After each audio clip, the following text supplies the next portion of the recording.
자, 12월 20일 토요일 아침입니다. 여호수아 21장 27절에서 45절 말씀을 가지고 같이 하나님 말씀 나눌 때 우리 기도 제목 같이 한번 따라 하시겠습니다.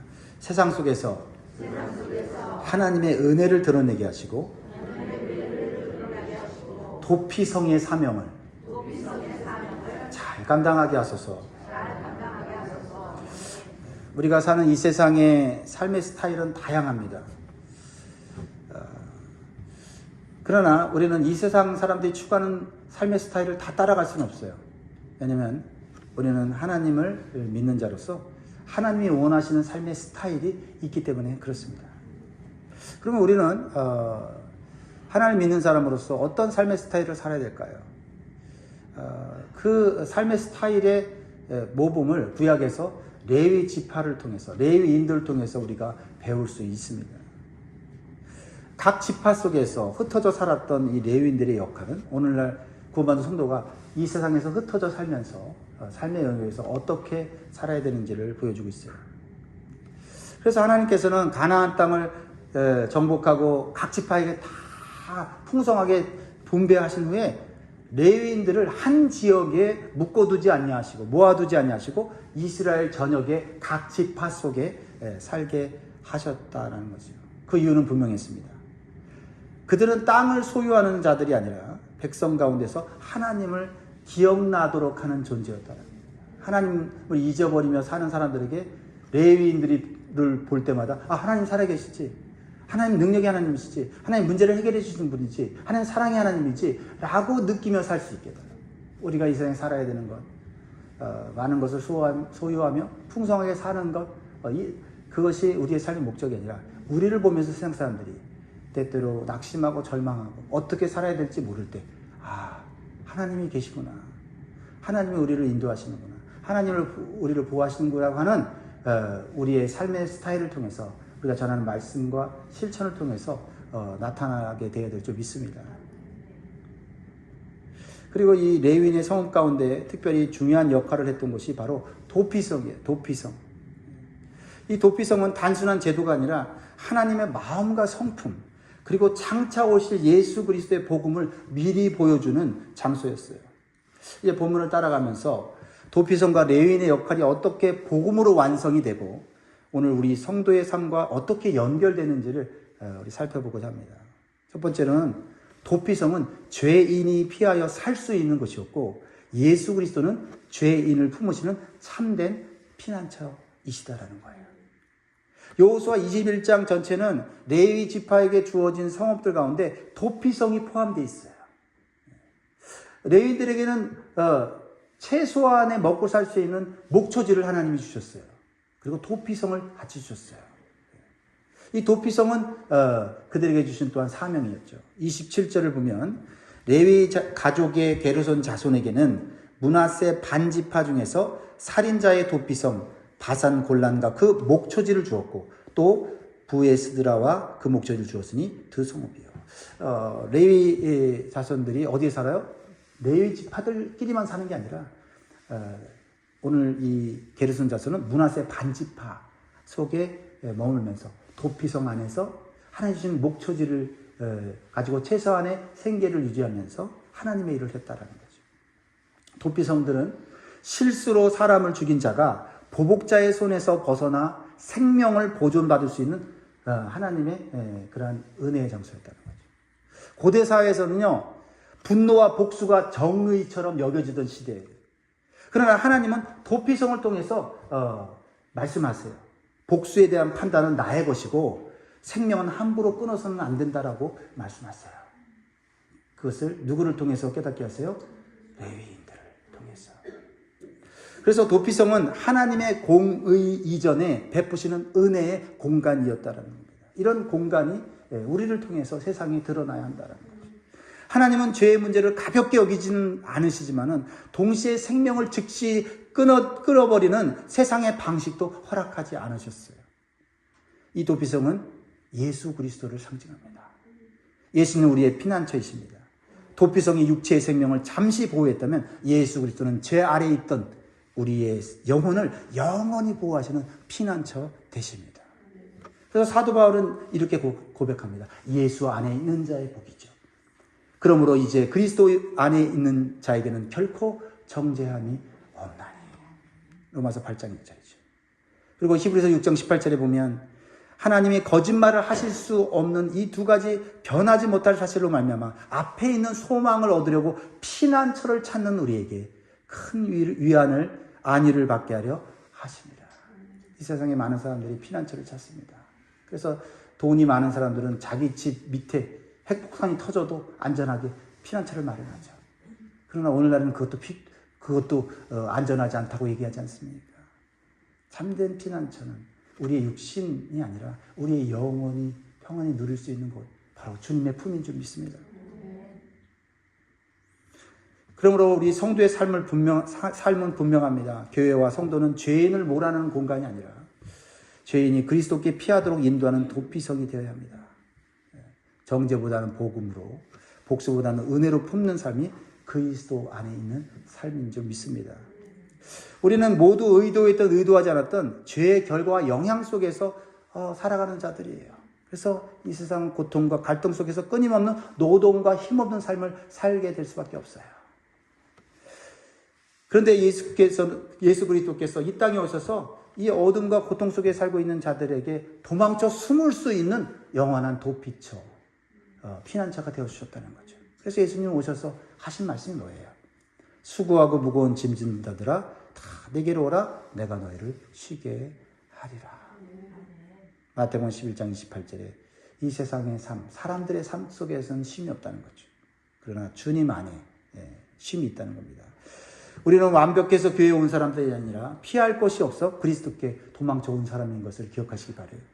그렇다면 오늘 교회와 성도는 누군가에게 정죄의 공간이 아니라, 복수의 공간이 아니라 다시 살아날 수 있는 복음의 도피성이 되어야 될 줄 믿습니다.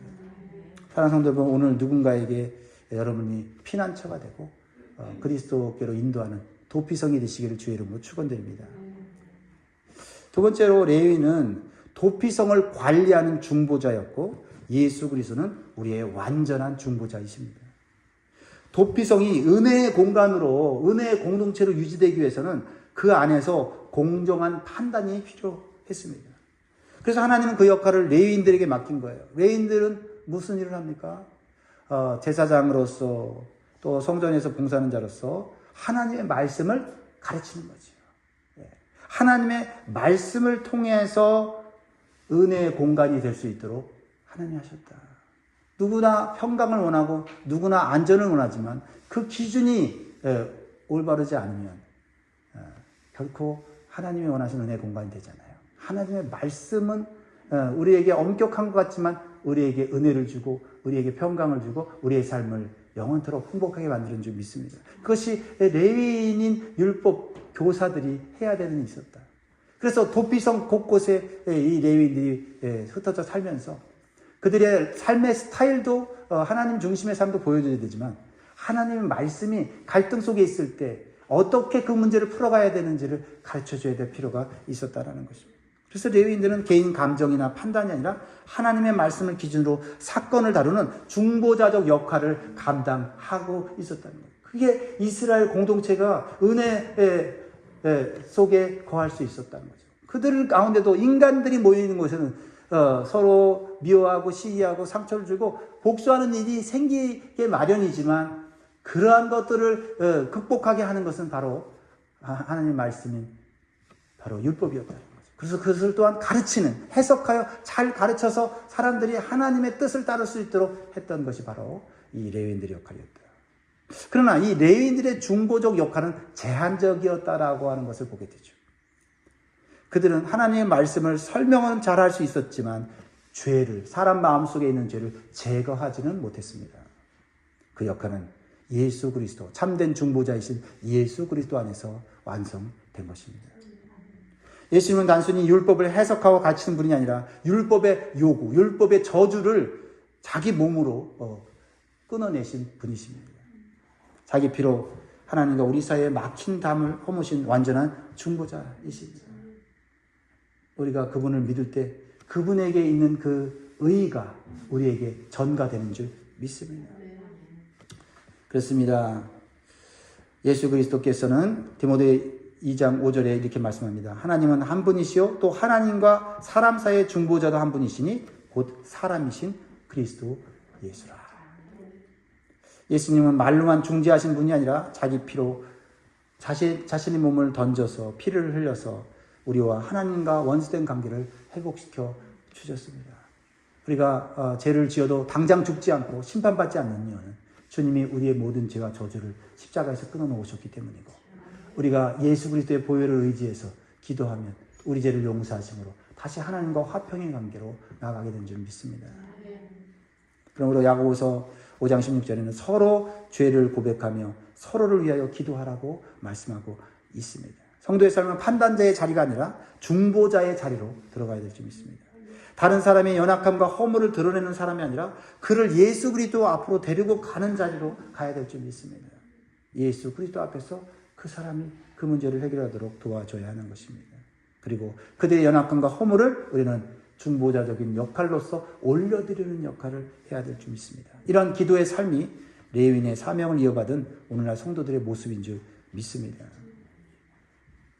세 번째로, 도피성은 진노로부터의 임시적 보호였고 예수 그리스도는 영원한 안식을 주시는 구원자이십니다.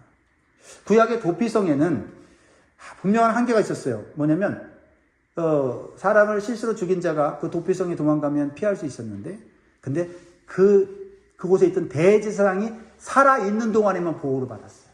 대제사장이 죽으면 더 이상 그 사람은 보호를 받지 못하고 복수를 당할 수 있는 그런 상황이 되었습니다. 그러나 예수 안에서 있는 안식은 완전히 다릅니다.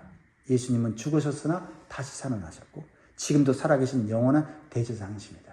예수 안에 피하는 자는 영원히 보호를 받을 수 있다는 겁니다. 그분 안에 있는 자는 쫓겨나지 않습니다. 예수님 안에서 누리는 안식은 환경의 평안이 아니라 죄사함으로부터 오는 영원한 안식인 줄 믿습니다.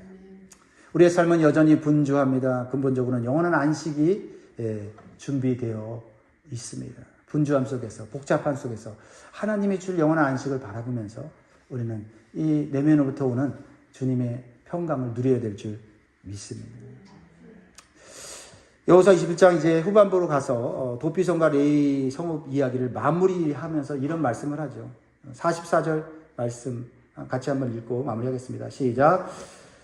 여호와께서 그들의 주위에 안식을 주셨으되 그 조상들에게 맹세하신 대로 하셨으므로 그들의 모든 원수 중에 그들과 맞선 자가 하나도 없었으니 이는 여호와께서 그들의 모든 원수들을 그들의 손에 넘겨주셨습니다.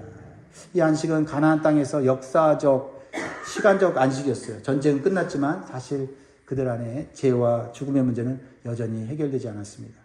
그러나 불완전한 이 안식은 예수 그리스도 안에서 완성이 되는 줄 믿으시기 바라요. 히브리서 4장 9절에 그런즉 안식할 때가 하나님의 백성에게 남아 있도다. 우리에게 남아 있는 것 한 가지는 우리가 이 세상에 누렸던 그 어떤 것보다도 형통하고 평강이 넘치는 삶인 줄 믿습니다. 기도원에서 만난 분, 어떤 선교사님을 통해서 제가 듣고 마음에 또 힘을 얻은 거 있는데, 그분은 전도하는 분인데 전도할 때 물어본대요. 당신은 어떤 신앙을 갖고 있습니까? 그러면 이제 다른 종교를 가졌다, 불교를 믿는다, 아니면 뭐 다른 종교를 믿는다 이렇게 하면 어떤 점이 가장 좋습니까? 그러면 그 종교의 좋은 점을 얘기한다는 거예요. 그래서 자기는 예수님 안에서 가장 좋은 것이 있는데, 예수 믿는 사람들의 삶은 현재보다 미래가 더 좋습니다. 현재보다 미래가 더 확실합니다. 지금 힘들지만 어렵지만 우리의 모든 문제들은 예수님 안에서 다 해결될 수 있기 때문에 저는 예수님 믿고 제 삶이 변화됐습니다 라고 고백했다고 합니다. 우리의 삶은 힘들고 어렵지만 우리의 삶의 마지막은 가장 좋은 것으로 우리 하나님께서 베풀어 주실 줄 믿습니다. 기도하겠습니다.